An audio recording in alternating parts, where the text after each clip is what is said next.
बेटी को मारिए मत।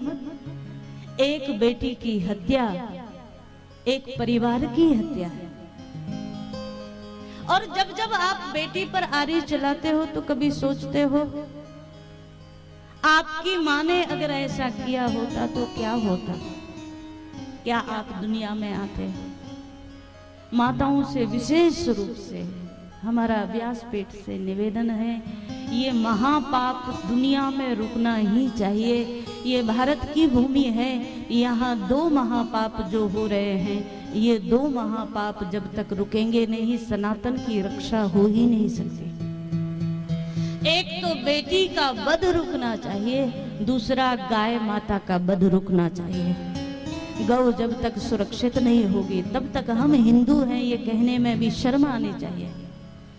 हमने दोनों काम कहीं ना कहीं पाप के बागी हम आप सब हैं।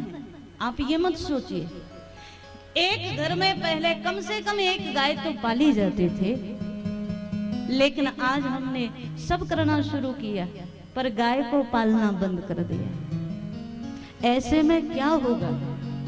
वही गाय जिसको हम गाय माता कहते हैं, गावो विश्वस्य मातरः, विश्व भर की जो माता है।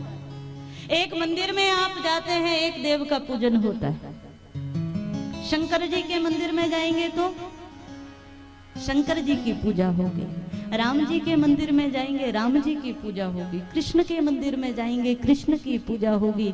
लेकिन एक बात ध्यान देना, कई बार आप ऐसे मंदिर में भी जाते हैं जहाँ कई देव एक साथ स्थापित हैं, कई देवों की पूजा हो जाए, लेकिन गाय के अंदर 33 कोटि देवता एक साथ विराजमान है।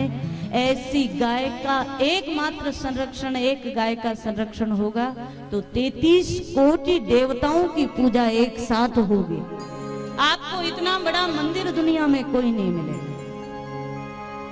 इसलिए गाय का संरक्षण होना ही चाहिए। आप घरों में नहीं पाल सकते, हालांकि ये क्षेत्र तो ऐसा है कि यहाँ तो सब पालन करते हैं, पर यहाँ भी कुछ चीजें ऐसी हैं जो कष्ट का कारण है। यहाँ भी एक तो हमने अक्सर देखा, गाय घरों में कम होती है, केवल 2 समय घर में होती है गाय, बुरा मत मानना। लेकिन आप लोगों के क्षेत्र में भी हमने देखा, एक तो सुबह जब दूध निकालना हो, एक शाम को जब दूध निकालना हो, तब गाय घर में, उसके बाद रोड पर छोड़ दे, उसके बाद घास कूड़ा खाने के लिए, कचरा खाने के लिए छोड़ दिया। ये गाय की सेवा नहीं है, ये पाप कर्म है।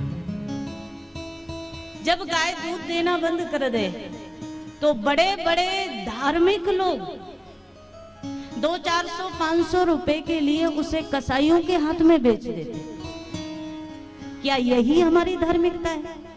क्या यही हमारा सनातन धर्म है? अरे सोच कर देखो, यही पाप है जो आगे चलकर तुम्हारे सामने आता है। फिर जब तुम बूढ़े होते हो ना तो तुम्हारे बच्चे भी घर से निकाल देते। क्यों? गाय बूढ़ी हुई तो तुमने घर से निकाला ना, इसलिए कोई ना कोई परिणाम तो भोगना पड़ेगा। फिर जब तुम किसी काम के नहीं रहते तो बच्चे भी कहते इनको भी निकालो। परिवार में संस्कार ऐसा डालो, कम से कम एक गाय का संरक्षण एक व्यक्ति विशेष से होना ही चाहिए। एक परिवार से एक गाय का पालन पोषण होना ही चाहिए। आप घर में नहीं रख सकते, कोई बात नहीं, लेकिन गौशाला में एक गाय के लिए रोज का 5 रुपए 10 रुपए आपकी यथाशक्ति 1 रुपया आप उसमें डालिए, एक गोलक रखिए और आप अपने द्वारा अपने जीवन के भरण पोषण से कुछ अंश निकाल करके गाय के लिए जरूर दीजिए। अगर आपने आज ये नहीं किया तो कल अपने आप को सनातनी कहलाने का आपको भी अधिकार नहीं है।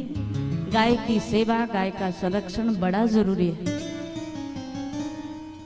हरिद्वार में भी एक गौशाला बने, ऐसा संकल्प हमारा बना, तो इसीलिए वहाँ बड़े बड़े आश्रम जरूर हैं पर गौशालाएं कम है। तो भगवान की जैसी इच्छा, लेकिन हमें लगता है आप सबको ईमानदारी से एक गाय के लिए, एक गाय के पोषण के लिए आगे आना चाहिए। एक बेटी का संरक्षण हो और एक गाय का संरक्षण हो, ये दो बड़ा जरूरी है।